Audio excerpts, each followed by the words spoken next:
Hey runners, welcome to NYRR Coaches Chat. My name's Coach Steve and we have Coach Annick here. And today we have a really exciting show for you, jam-packed with a lot of information. We're going to talk to you about training for this year's TCS New York City Marathon. And it seems like it's far away, Annick, but it's really coming up faster than most runners expect. It is like right around the corner, and that feels bananas to say in mid-June when it's hot. But you're right, Coach Steve. It is staring us down. That's right. Training is, for a lot of people, training is starting this month. Annick said it's getting hot and it is. We're going to talk about summer training tips, how to get through those miles this summer, stay hydrated properly. And also, we just had our first big major race this past weekend, the Mastercard New York Mini 10K. So we were going to recap that, talk to you guys about it, because it was a huge success. And I enjoyed watching it from my air-conditioned New Jersey house. But it was really cool to be back out there. A lot of runners, our coaches were out there, our runners were out there. So we're going to recap that for you guys. But as always, this show is about you, the runners. So questions and comments you have, put them in the chat. But specifically, I want to hear from those of you that ran the in-person Mastercard New York Mini 10K on Saturday. How did it go? Feelings out there, excitement. What was your finish time?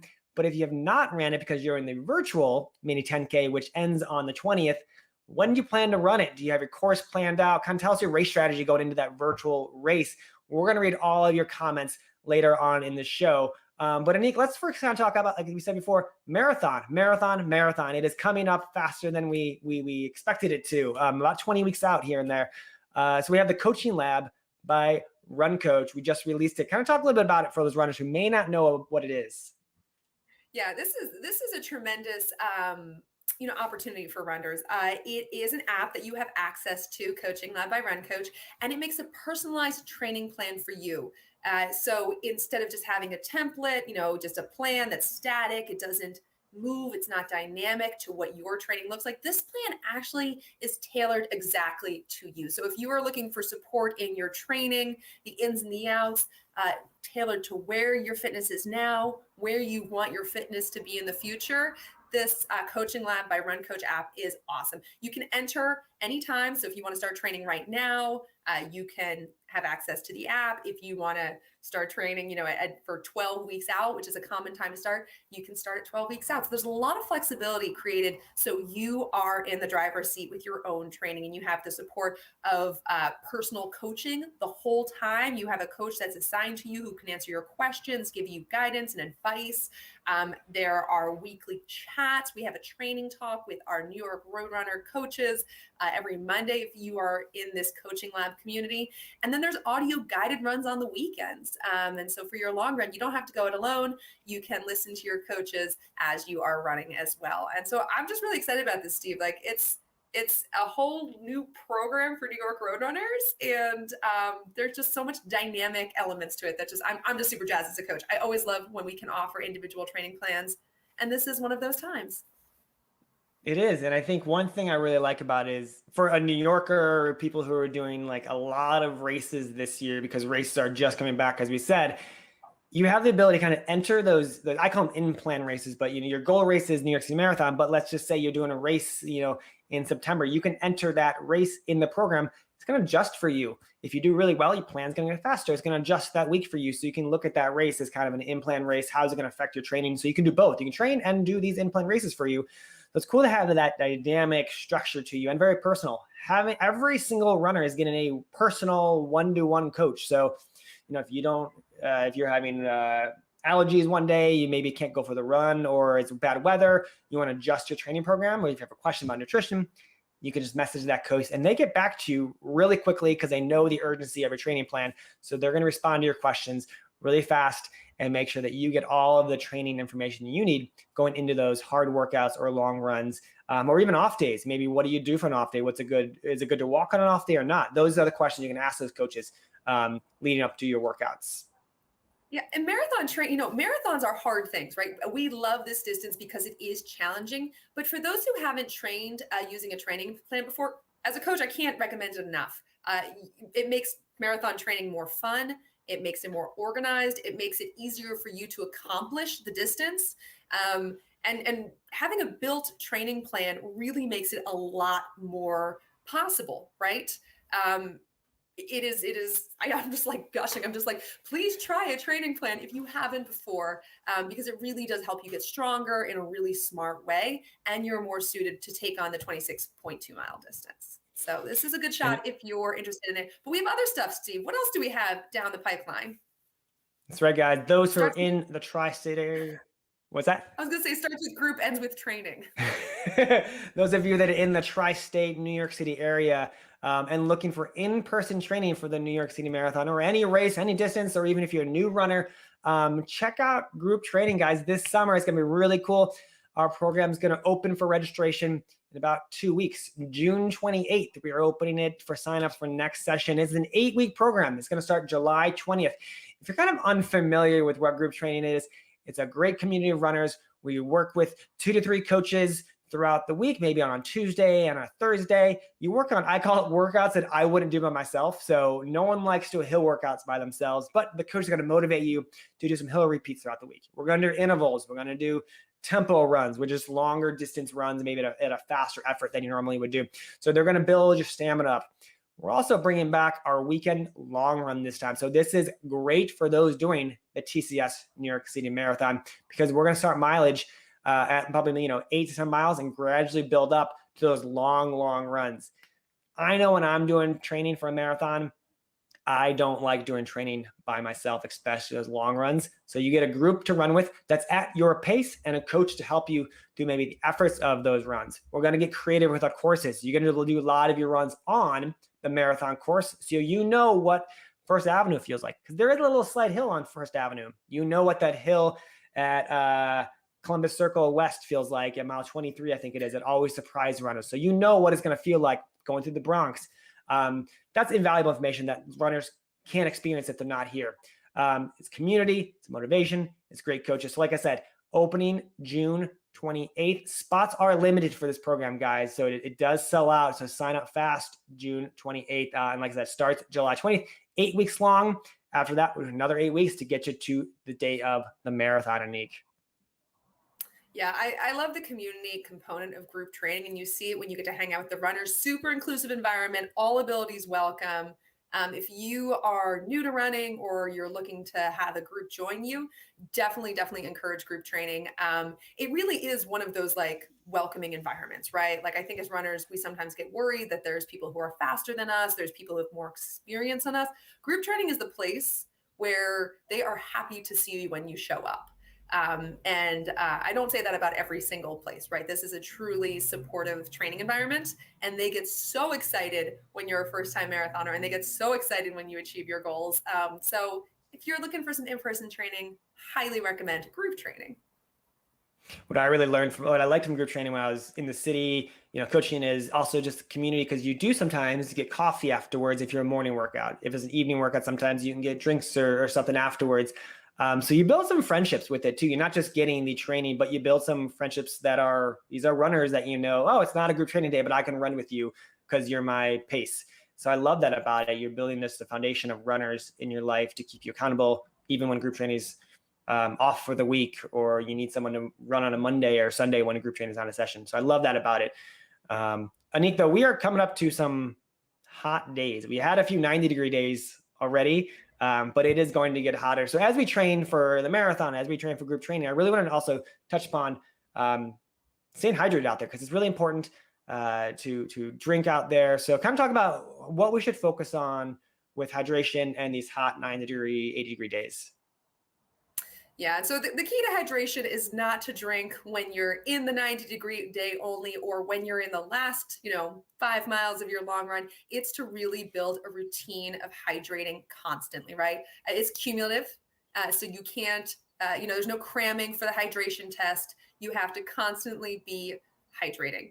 And so you really want to understand how much you sweat as a runner, what sort of things you like to drink. And honestly, always, like, I have my Star Wars cup right here. Always have your drinks, like your water, right at hand with you, as it's like a second, I don't know, like second arm or something, a third arm. Let's go with third arm. And you really just want to always be sipping throughout the day. But as I said, there's no cramming for this, right? So it really starts now, even though the East Coast is having a small patch of nice weather, depending on where you are, it is building that routine now. So when it's 90, your body is super set to effectively sweat. So I can't recommend enough getting into that routine now. Steve, what else do you recommend to our runners? I love how you thought second arm was going to work there, but it's a third arm of water. Definitely, I try my best, like you, Annick, hydrate even when I'm not running throughout the day, work day, weekend. I'm not training for anything serious right now, but I still am hydrating just because it keeps the red blood cells moving and keeps you healthy. Also, look into sports drinks, guys. I know we talk about these a lot when you're racing. So they're throughout the marathon course, they're throughout the half marathon course, Gatorade, but they're good in training too. They're going to bring back the sodium in your body. They got different vitamin and minerals that water just doesn't carry. So they're both important. But as your mileage gets longer in the summertime, think about, if you're in New York City, you're right on Central Park, water fountains are on, Prospect Park as well, but there's no Gatorade fountain yet. Hopefully one day we can maybe have something like that. That'd be cool. But carry maybe Gatorade in the waist back, because they're going to help you get some calories also in your body to stay hydrated out there on the run. So I go back and forth every 1 mile. I do water, the next mile I might do Gatorade, the next mile water, what my body's feeling at the time. But just don't forget that sodium aspect, which is really important, because you're going to sweat it all out, and so you need to put it back into your system there, Annick. Yeah, no, I mean, I could talk all day about how our bodies thermoregulate. I won't, because it is not, it is a little dry, despite the fact that it's sweating. Oh man, I'm like doing puns. Despite the fact that you're sweating, it's a dry topic. But the point is that, having proper hydration means that your muscles are properly fueled. Your body is able to, do its functions properly, right? And it's able to regulate temperature. And so the whole point of being hydrated is that it helps you regulate your body temperature. And so it's like a must to have. And the challenge, I think, for a lot of runners, Coach Steve, is that it's so personal, right? So I can't get on in here and say, like, this is exactly how you do it. If I could, it would make coaching so much easier. But the reality is you have to find what works for you. And just as you said, you have to find out what sports drinks work for you. Is it Gatorade Endurance? Whatever it is, you have to test that out and become sort of your own expert in hydration. So super important summertime beat the heat tip. But I think we have a couple others, Steve, that we really want to share. What's your heat tip here? We have a ton. We have a ton. And before I get to this, I want to say we have also a lot of good questions coming in, guys. Keep putting those questions in the chat. Me and Annick are going to get to those very soon. You guys are engaged. I want to really touch on those very soon. There are some really good other beat the heat, as we call it, things you can do. It's like 90 degrees. Run early is best. You're going to beat the heat. It's going to be before it's 90 degrees. Get out there before the sun starts to come up. Or if you can't do early mornings because of childcare, because of work, late in the evening is also really well. Once again, when the humidity goes down, when the sun is maybe, closing or opening for the day, best time to get out there at that point. It's also, there's less traffic, I find, so less exhaust on the roads is the best time to do it. Also look at light color clothing. Obviously you want moisture wicking clothing for any time of the year, but especially in summertime, you want something that's going to reflect the sun. So white or grays are really good. Baseball hats and visors when it's really sunny is really going to help you as well. Just stay a little cooler out there. And then the important part is no matter what you wear, you still might get overheated. So if you do feel dizzy or, feel overheated, just stop, cool off, maybe go into a bodega or a corner store, what you have near you, get some air conditioning in you, get a cold bottle of water, maybe. It's best to play it safe out there. Don't worry about your pace. Turn the watch off for, good 10, 15, 30 minutes. See how you feel at that point. Start up slower. If you're still feeling that overheated dizzy, just call the run off. Sometimes it is so hot that you need to just cancel it. If you are planning ahead, what I like to do is if you have access to a treadmill, you could do maybe half the run outside and half the run on the treadmill. So you're getting that maybe hour running, but you're not spending the whole hour outside. You're doing 30-minute run outside, 30-minute run inside, so you can complete it, but you're being safe about it with the conditions that are around you, Annick.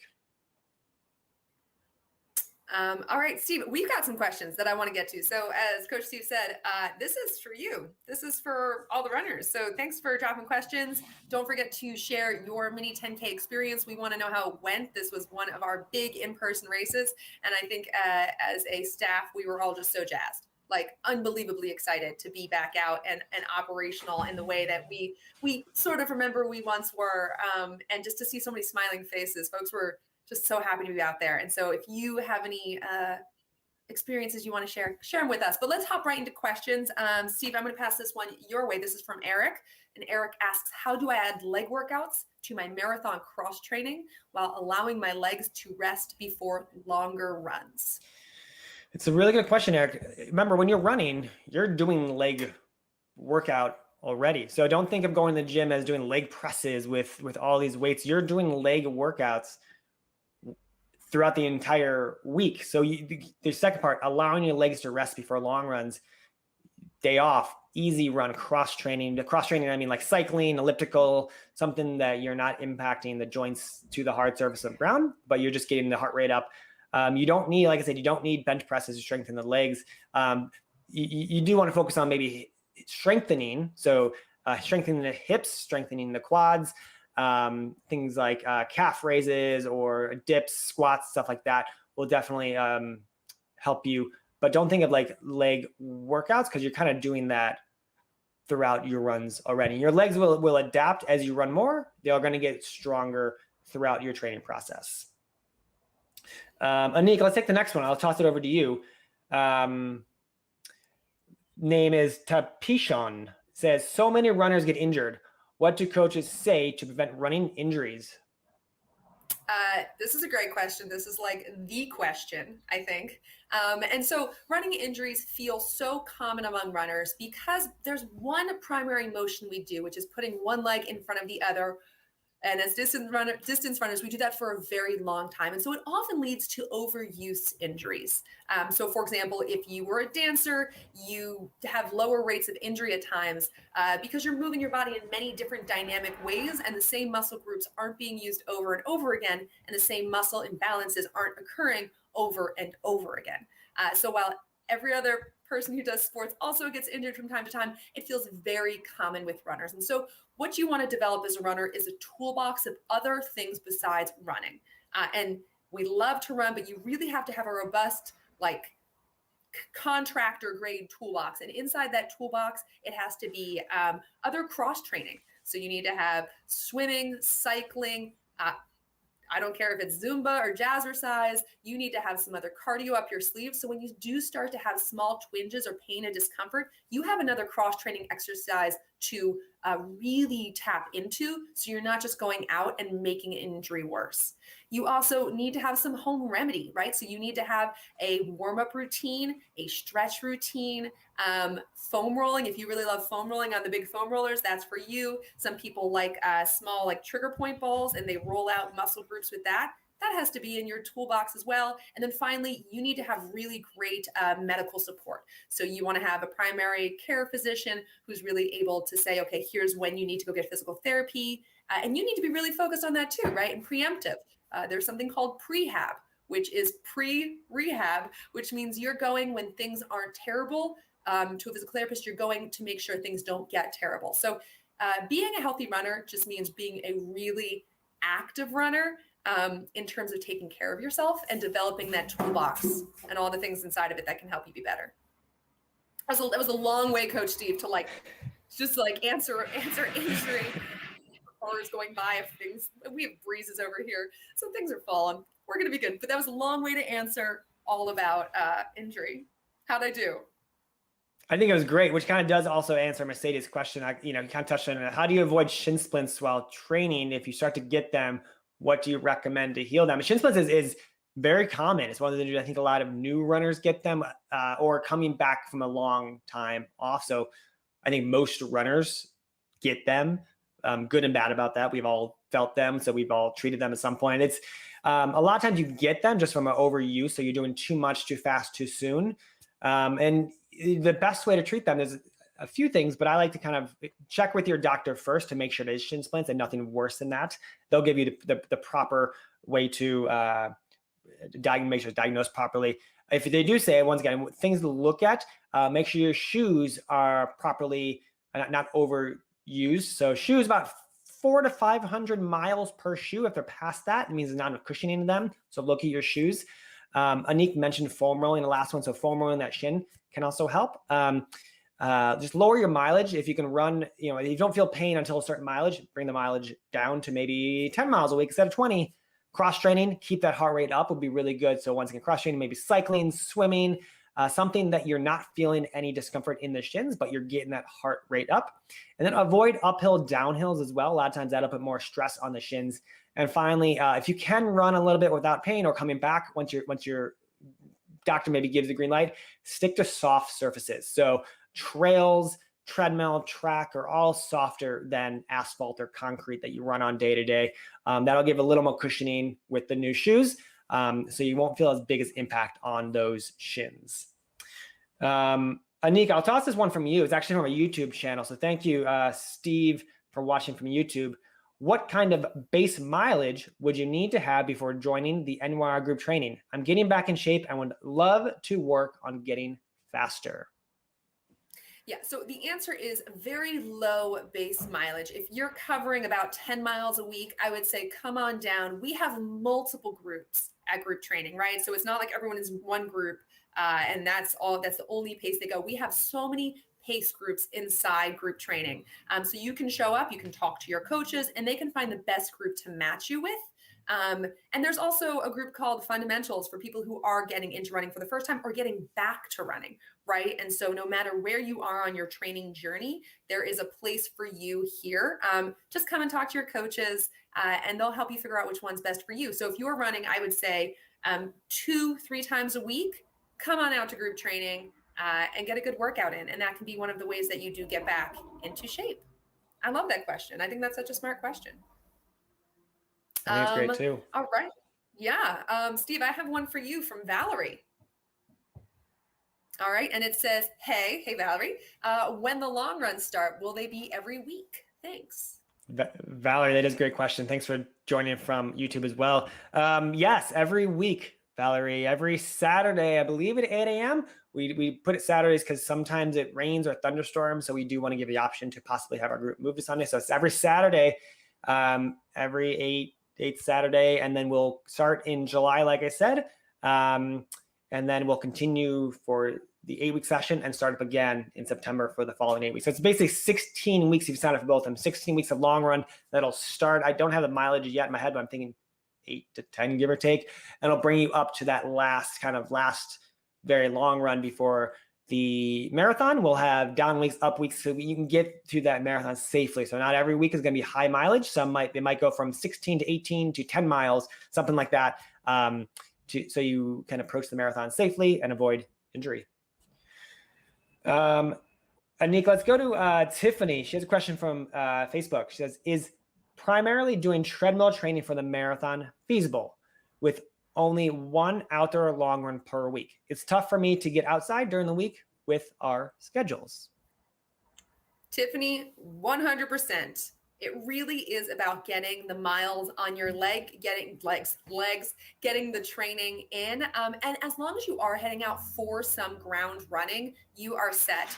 The interesting thing about treadmill running is it's a slightly different motion than just outdoor running, right? You're doing a little bit more lifting of your legs on a treadmill. And when you're outside, you're actually doing more push off, right? So it is slightly different. You're still building that big aerobic base. You're getting the great cardio work. You're getting your heart rate elevated. But for the muscles in your legs, getting outside and doing at least one of those longer runs outside is super important. So I think you've got a really great handle on it. There are people who do all sorts of combination things, right? They run once a week and then they swim for cardio for the rest of their mileage, right? There's different ways people approach it when they have schedule conflicts, when they have, they're coming back from injury and they still want to do the distance. It sounds like you've got a really good handle on it. Just make sure, as you said, you do get outside to get a couple of those runs in so your body gets used to that push feeling rather than the sort of lifting your legs on the treadmill. It's a slightly different motion, but it's an important one so you're comfortable on race day. Now, Steve, what do you think? Do you want to do some shout outs and then get into some mini recap? Let's do it. I love it. Let's do some shout outs. We got Mercedes shout outs from Queens, New York. We got Ruby from Michigan. She said, I just finished the mini 10K run virtually after a long time. Congratulations, Ruby, on completing your mini 10K virtually. Edgar says, hello, coaches from East Harlem, United Runners. And I always see Edgar on this chat, and I love it that you join every week, Edgar. So thank you so much for joining. Raquel says, I just started with Run Coach. I truly need this training. And that is amazing to hear. Enjoy it. Raquel, if you're in it, let us know what you're liking about it, your favorite kind of aspects of it. I'd love to hear kind of your feedback. We also have Nick and Billy saying, hi, Steve. And I believe there it is. Amarita says, hi, love Coach Steve. Amarita, for those who do not know, she used to intern at NYRR. When was it? 2016, 2017. She kind of helped with the coaching back then, and she went on to school at Cornell, I believe it was. So thank you so much, Amarita, for joining us. I paced her very first half marathon way back when, and she's an amazing runner as well. So thank you guys for joining. So Annick, let's kind of talk about the mini that happened this weekend. It was, like I said, the first major race since 2020, since a long time ago. Tons of runners were out there. We had 22,868 women completed that in-person race. And like I said, the virtual race is still going on. Annick, talk about kind of the pro athlete field and what we saw out there. I love this race because you do have a pro field to it, and you have people who are out there running their very first mini, right? And so it's like a full range of stories that are happening around this celebration of this historic women's race. And for it to be the first race we get back to, the first big race we get back to, I was, it was all like the stars aligned. I was so happy that this race was able to happen this year to this capacity. And I think so was Sarah Hall. And so Sarah Hall was our winner. This is her second consecutive win in the event. And it is the fastest time by an American in event history. She ran 31 minutes and 33 seconds. And this is like an old historic race. This race has been happening for a long time. And so this race has had many professional women come, and for Sarah to really break that record was just phenomenal. And so I always love to watch her race and see what she does. And so in second from Kenya, we had Viola Cheptu in 31:39.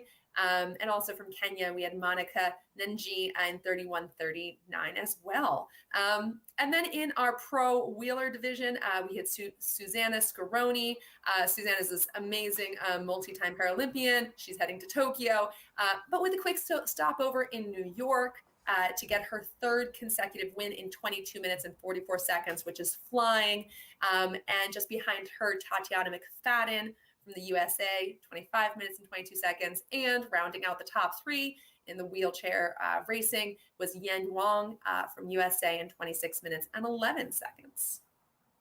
I'm still always just amazed by Sarah Hall's ability to come back and win it again in such an amazing time in the year we've been through, and just everything that she's up against and the world's up against, and just come through with an amazing finish time. I saw a lot of it on Twitter afterwards. Just her when she kicked at the end there, how strong it was. I'm amazed every time I see a race. It's every year it gets better and better and better. She gets better and better with how much training she puts into it. So congrats to everyone out there. We did have some really cool tweets after the race, which I definitely want to highlight. Annick, you mentioned Tatiana Mcfadden came in second. She did a great post. She said, NYRR, you did it. First road race back since 2019. And it happened to be the Mastercard Women's 10K. It felt so great to be back and racing in my second race this year. Words can't describe what it felt like to be back in NYC and seeing the running family again. So Tatiana, thank you for coming back. An amazing race out there. It's always great to see you on the race. And our second kind of post here is from a runner, Shay.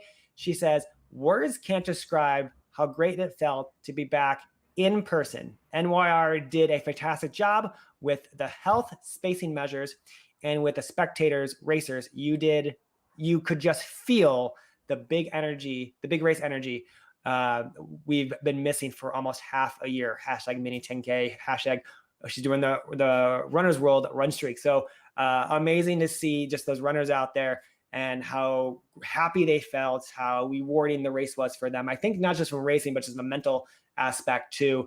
Just to be back out there, it feels like home almost, to be on the course, to hear the horn go off, to cross those finish lines, no matter what place you're in. It just is a comforting feeling to be back again, Annick.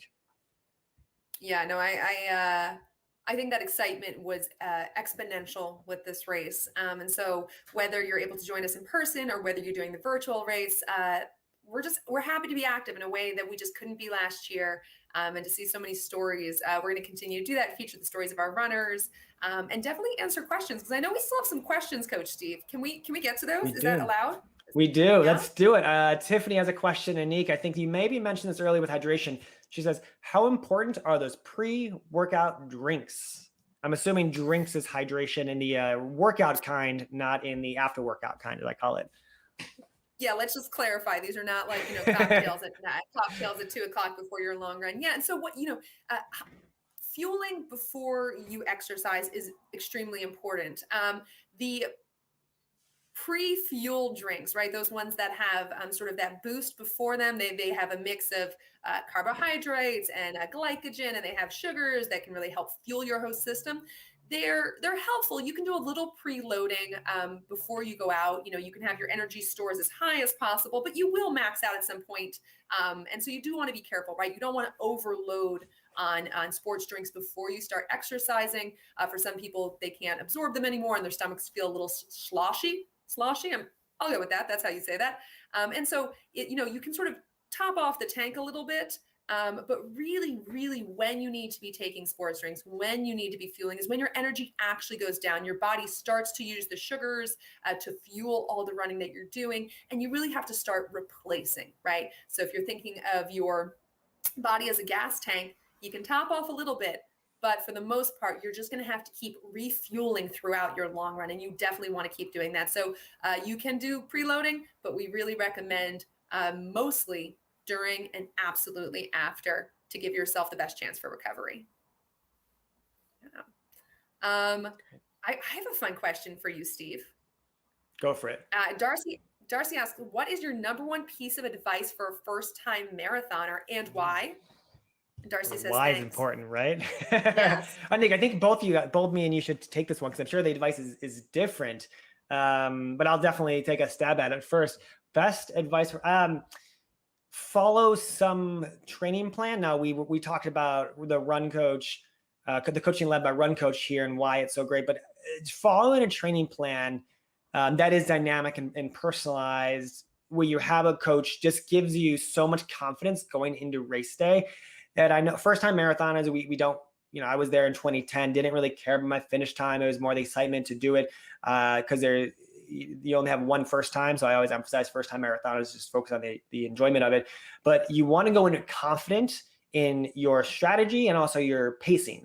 And the pacing is important. I say don't worry about finish time, but the pacing is important. So you know what your mile split should be, so you don't go out too fast or too slow. So find a really good training program that you're confident in, and that'll adjust along the way, which, as we said, is what Coaching Lab does. So check that out. Annick, what about you? First time marathon training advice? Yeah, I would say connect to a community. I know that it can sometimes feel awkward if you haven't run a marathon before and you're the new marathoner walking into a room of veteran marathoners. The marathon community is really kind, right? Everyone was once a first-time marathoner, but by connecting to the community, whether it's through group training, whether it's through a local club in your area, whether it's just, your specialty running store has weekly runs that you want to go to, or something like Coaching Lab where you do get a one-on-one coach, whatever it is, find a little bit of community, because you're going to have so many questions from pacing, from what shoes to wear, from fueling needs. And that PS that never ends. As a runner, we're always refining, our experiences. The more we run, I raced at the professional level, and I had more questions at the end than when I first started in my running journey. So you're always going to have a ton of questions, and having a resource group that can support you in that is so important. There's so many variables that go into marathon success, but really getting a community is going to help you get the best chance to end that plan. I mean, Steve kind of took mine. It's the plan, because that's like the physical, how do you do it? But the community is going to help with all those questions that you're going to have pop up. Sorry to take yours, Annick. Yeah, thank you. Let's go to Ted and Annick. He asks you specifically. Ted asks, "Hi, Coach Annick. Should we be doing anything different nutritionally other than hydration wise during hotter weather? Running with TFK in London and getting my 6th star in Tokyo after it was postponed last year." Thank you for running with TFK, by the way, Ted. That's great. Yeah, hi Ted. Ted is also a Run for the Future volunteer for many years, and so yeah, so you're out in this hot weather. What the weather really does is it does sap your system. It makes it so your body has to function so much harder. So when you run in the heat, but really when you run in the heat, your body has two tasks. One is to fuel the muscles when you're running, right? It is actually to get your muscles to fire. That is one of the primary tasks of your body when you're running. When it's hot, the second job that happens is your body tries to cool itself down. It has to thermoregulate to protect all the wonderful functions that your body has, right? So then all of a sudden, it has two tasks it has to do. It has to make sure your muscles are firing, and it has to make sure your body is cooling down. It does that through sweat production. That's how your body keeps cool, right? All that evaporation reduces your body temperature and tries and keeps you cool. Now, the challenge is that when you're out there on those hot days, those two things can become in conflict when your body does deplete in terms of fluids, in terms of sugar and glycogen. And so it's just another stressor if your body doesn't have enough fuel to literally run the two programs it needs to do to keep you safe and healthy. And so if you are thinking about going out on longer runs, you just want to make sure you tap into energy things that have worked, energy things, energy fueling types that have energy things, things that have worked for you in the past. I mean, I say energy things because it can be everything from honey stinger waffles and gels that have worked for you and you like them.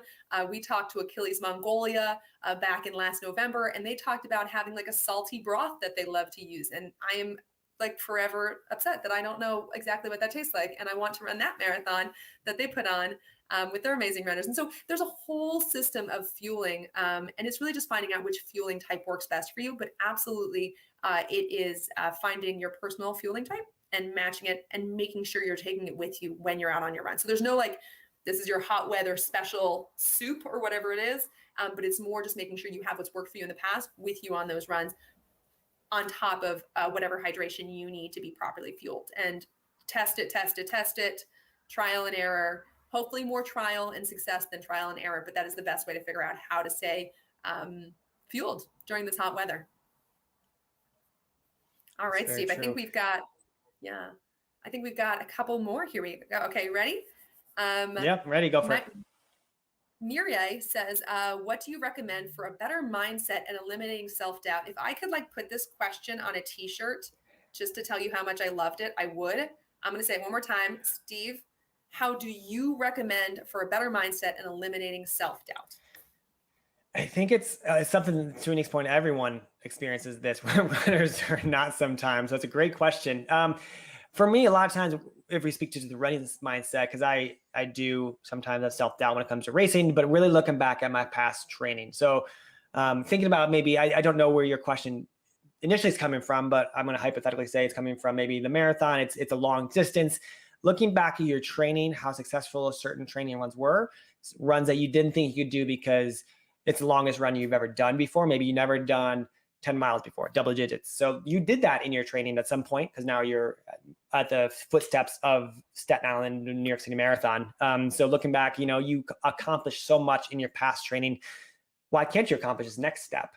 The visualizing also just what success looks like, visualizing crossing that finish line theoretically or in real life, setting up goals along the way as well. So setting up those short-term, long-term goals that we all use in our day-to-day lives, and what those are is very specific to you. And then I think Annick had mentioned earlier, but I think it's important, is working with that community so other runners can help you kind of help eliminate those self-doubts by rewarding you a place where maybe you thought you fell short, but maybe you didn't. We're all hard on ourselves in the end, but other people can see the positivities in you. So community, looking at past goals and looking at past accomplishments, I think will help eliminate those in my mind. What about you, Annick? Yeah, no, I think that was a wonderful answer because it really is just practice, right? And not just like you got to practice, but the robust definition of the word practice, both in the training, but in the mental preparation that goes hand in hand with it. And recognize that imposter syndrome, this idea that you're not prepared or you're somehow not ready or you shouldn't be where you are, and that self-doubt that can come with that is so common in runners on every single level. And that's really the insider baseball truth of it, that when you're on, the world stage and you're racing against other people, you look over and they look like they're going to cry. just like you feel really nervous too, right? And so people get better at managing the self-doubt, but it never entirely goes away. And so that practice that you were talking about, Steve, is so important. You just have to trust in all the training runs that you've done and really turn inward and say, like, I've got this, I can do this, and get the support of a community to really back you on that. So I think that's spot on. Love that question. Annick, we have about 4 questions left. Let's kind of do a run out time. I want to make sure we get to all these. Let's do a little, like, answer the question, we'll answer them properly, but with a little urgency in them so we can get them all accomplished. We'll do Sharon next. Are we gonna race buzzer? Steve? We're gonna in here? Okay. All right. Here we go. Ready? Okay, so Sharon. You want me to do it? We're wasting precious time, Steve. Go. I'll do it. Okay. Sharon says, hi, Atlanta here. Is there an easy formula for calculating how much fuel you need in order to be more successful in the marathon? So Sharon, I'm going to say it really simply. It depends on what you're taking. So every brand, every type of fuel has different dosage recommendation. And so it really is connecting to the products that work for you and finding out the dosage they recommend. So it could be 30 minutes into it. It could be 45. It could be depending on what you're taking. And there's different ingredient formulas as well. So really connect to the different energy types, see what ingredients they have, and then really see what the dosage is, and then recognize what sits better in your body and what you really want to avoid, that sloshy, overfilled stomach feeling. And so pay attention when you're on your run, but the dosage will be on the packaging and on their websites. How'd I do, Steve? Was that good? You're great. Well, I'm going to take Tiffany here. What is the weather like come November 7th in NYC? I'm in South Carolina, and it will still be hot here then. Average temperature, I think it's like 48 to 50 degrees. Very cool, very sometimes chilly on the start line. So we'll talk about this later during the as we close to the race, but you want to dress in layers early on in the race, more in that start corrals. You're going to shed layers. So if it's going to be, once again, if it's 50 degrees, let's say, dress like it's about 15 degrees warmer. Most runners, if you look at past photos, t-shirt, shorts, singlets, capris kind of stuff, but in those start corrals, they're in sweaters, sweatpants, sometimes jackets to stay warm early on. Hat, gloves, you can toss that kind of stuff. So layers, versatile clothing is ideal for November 7th. Annick, why don't you take Billy's? All right, so we have Billy and Eric, and I'm going to combine these together because they are asking about the NYRR Marathon Training Series of races in Central Park. Are they coming back this year? And then Eric's asking about the Dash the Finish 5K. And so stay tuned to our race calendar. We are working so closely with our city partners about all permits and our capacity to be in parks. So we don't have our race calendar out yet, but it is coming. So check out the website, check out our communications. We'll reveal all the races that we have coming down the pipeline as soon as we know them. All right. Let's do with shout outs. Let's do 3 shout outs. We got 3 here. You want to do the shout outs, Annick? Darcy says hello from Portland. Hi, Darcy. Julie says hello from Los Angeles. And Jeffrey says the best time to have a run in early morning is before the sun comes up or when the sun is down in late afternoon. What a beautiful, absolutely beautiful advice, Jeffrey. I think it's great. I do want to circle back here to Raquel. And I think this is a kind of good note to end on, Coach Annick. We asked her earlier, she just started the Coaching Lab by Run Coach program. And then we asked her kind of what her thoughts were as she just started training. So this is kind of what she said. I like the idea of Run Coach because it guides me on how to train correctly, properly, and it adapts to my busy schedule as a middle-aged working mom and wife. Also, when I have questions, the coach responds quickly. I feel this will improve my discipline in running. I also know that it will help me gain strength I need to prep for the marathon. I will recommend this program to everyone, especially if it is your first TCS New York City Marathon, like me. Raquel, that is kind of what we were looking for. Busy. I'm a dad of 2 kids, 2 toddler girls, full-time job. So having that adaptability, like you said, that coach that just responds to you, the coaches there are amazing. Some of them Olympic athletes, they will get you to that start line. Their goal is to get you to that start line healthy and confident, whether it's your first or your 5th marathon or TCS New York City Marathon. So I'm really glad you're enjoying it, Raquel. And thank you very much for just that kind of really impromptu testimonial. It was really cool to hear your thoughts on it. Well, I think that's all we have for today, Steve. thank you for joining us, runners. We love talking, we love connecting, and we love your questions and shout outs. So thanks to everybody who shared. We'll be back. When are we back next, Coach Steve? In 2 weeks, June 30th, we have HSS on, guys. So that's a great chat at noon. If you have any injury-related questions, ask them on June 30th, because we're not doctors. I know Annick has like a white top on, but it's not a white jacket. And we can answer all of your knee questions, that your knees that hurt, your feet that hurt. We can answer all of those, and coaching questions as well. So bring those. If you did not get to your answer, your question, send it over on June 30th, and we'll see you. Annick, thank you so much. Happy to be here, Steve. Bye, guys. Thank you.